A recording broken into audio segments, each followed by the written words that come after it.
As a keen, I would say, amateur triathlete, I've always been super interested in what the day in the life of a pro triathlete looks like and how it compares to my day. So I'm here with Tim and I'm going to question him, quiz him on exactly what he gets up to and what the difference is between our days. If you like this video, please remember to subscribe to the channel, give it a like and share it where possible.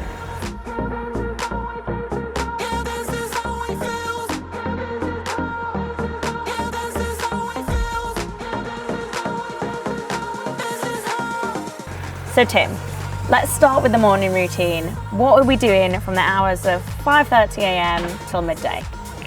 Well, I'll be asleep at first. I'm an early riser. I normally wake up at just after 6:30, go downstairs, have a coffee and a snack. I have swimming at 7:30, but I get there 20 minutes before so I can do my mobility, do my stretching for 20 minutes. It's a 90-minute swim, so about 5 kilometers. Today, Friday, we always do a long aerobic set, so there's probably 2,500 meters for my main set. Warm up, prep set, some drills, main set, warm down. Come home, have my breakfast. I like granola, yogurt with a bit of honey, probably with bananas sliced up or some blueberries if there's any left. So what time is this? So I get out the water at 9, so I'm home by probably 9:15, 9:20. Again, I'm lucky. Most pros are lucky. I'm very lucky that I live close to what I would say are some of the best training environments in the United Kingdom, which is where I live at the moment. So again, it's a 15-minute drive maximum from the pool back home. By then, my wife's at work, the children are at work, so it's nice and quiet. And then, yeah, I have my breakfast, as I say, and then I go back to bed. I put my earplugs in, I put my blackout blinds down, and I set my alarm between 60 and 90 minutes back in bed. Wow. And yourself, very similar, I'm sure? Yeah, that sounds just like my day today. If only. I would say quite often I will be needing to make a meeting at 8:30 or 8. Oh, wow. So I need to be wrapped up with training, showered, breakfast, everything done by What time are you getting up? Yeah, it's an early start. I set my alarm for 5:30 and I leave about 15 minutes of snooze time, which sometimes the alarm wins. That's a mental thing, just to give you that. I'm you not think you're always winning, there. I like it. And because it's always a really early start for training, it's not quite a snack. I just grab a gel or something because, you know, I know you should never train fasted. So I'll have something like that. And then I will jump on the turbo trainer because it's so much easier to just roll out of bed and hop on something rather than commute. Can't waste any time. Depends how long the session is, but you know, let's say an hour 15 could be an average bike session for me. I will get that done. And would that be a structured session or just an easy ride or? Yeah, so I will wake up and I will check my Humango app, which is one of our partners actually, and I just wake up, see what the session is, and it is all there and it links to my turbo trainer to Zwift, and I can just do the session without having to think or plan it. Perfect. Yeah, so I have my gel. I'm trying to get on the bike by 6:15 latest. Get it done. I will hop in the shower very quick. It is a scrape the hair up, minimal makeup, just get out the door.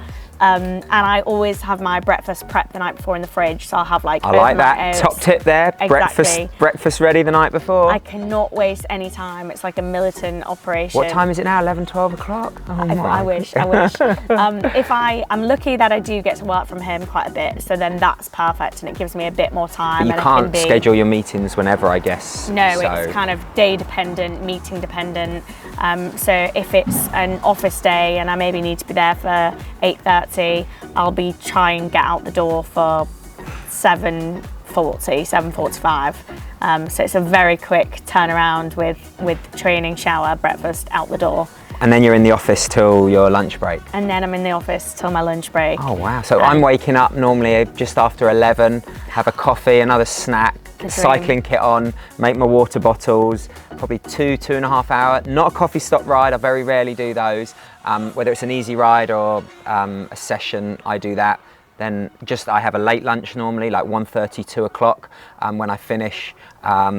And then that's when I relax a little bit more. It's been a stressful morning, 2 sessions done, 1 to go. Check the old social media, check what's going on. If I've got any sponsorship, admin, looking at travel, check the race results, maybe look at start lists.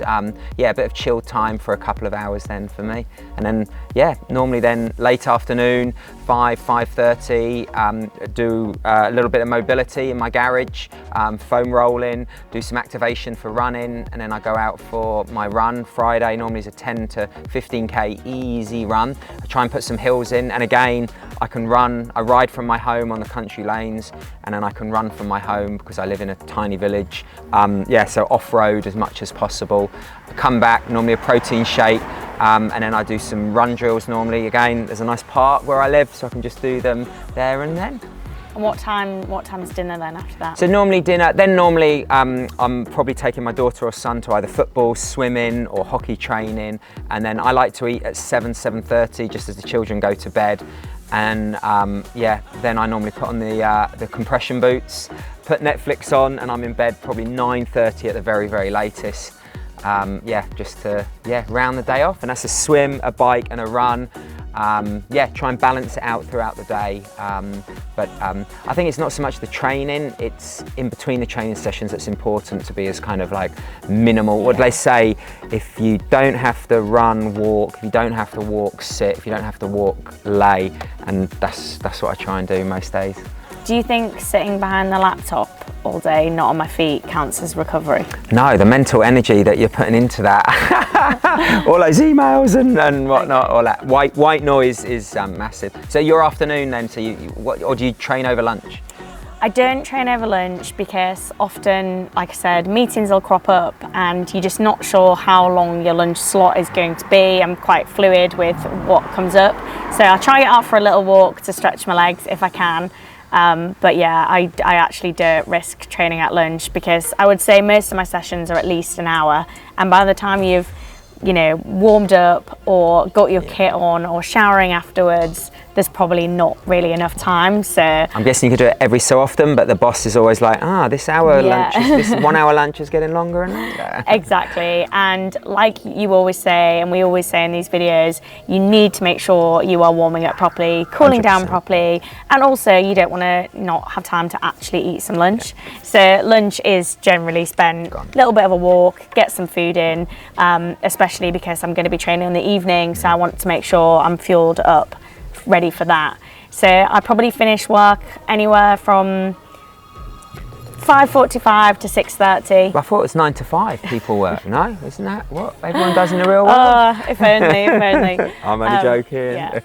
So generally try to finish between 5:30 to 6:30, again depending on meetings or what we've got on. And then I will get ready for my afternoon session. I've probably squeezed in a 4 p.m. snack, especially if it's a tough, like a run session. Maybe I've got track, and then I'll, make sure I've got fuel in on board there.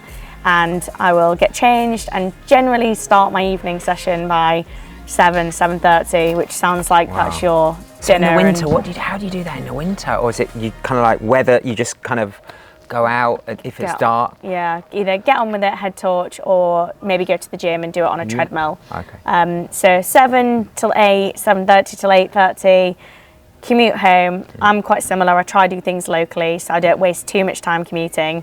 And then it's cook dinner.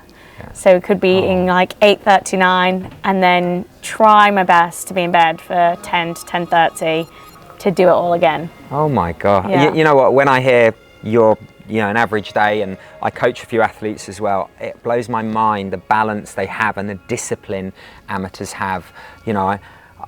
Pros, we have it easy because it is our job and we can really stretch the day out, we can focus on certain things. Recovery is quite easy for us.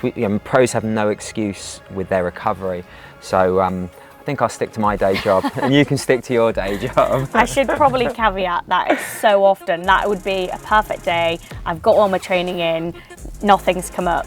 But really in amateur life, it's really often that a birthday will come up on a Wednesday and then I'm missing my evening session, and I'm going for a pizza, and I'm having a few glasses of wine, and I'm actually behind. It's good for the red blood cells, I heard. Yeah. Maybe one glass. So it's not quite as perfect for that, and I don't have to make the sacrifices that you would make, where you would not be doing this. Hey, listen, it's not a sacrifice. Pros are so fortunate. I think sometimes we need to take a step back and realise how lucky we are, the lifestyle we're able to live, wherever we want to live it.